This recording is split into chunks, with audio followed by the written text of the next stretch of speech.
مشہور ہے نا کہ ایک کافر سے لڑائی ہوئی اور آپ نے اس کافر کو گرایا، عنقریب تھا کہ اس کو مارتے قتل کر دیتے، لیکن اس نے لعاب جان پھینکا، تھوک دیا اس نے، تو علی المرتضیٰ رضی اللہ عنہ کے جسم پہ جا کے وہ لعاب دہن گرا اس یہودی کا، تو آپ نے چھوڑ دیا اور تلوار میان میں داخل کر دیا۔ پوچھا کیوں؟ تو فرمایا غصہ آ گیا تھا، اور ہم اللہ کے معاملے میں اپنا آپ شامل نہیں کرتے۔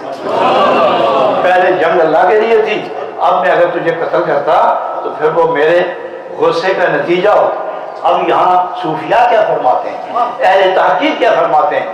وہ یہ کہتے ہیں کہ اگر وہ مار دیتے تو شرم جائز تھا، تو ہوتا کیا، کافر مرتا، انہوں نے کافر چھوڑا، اخلاق رسول پیش کیا تو کافر چھوڑ دیا، کفر مار دیا۔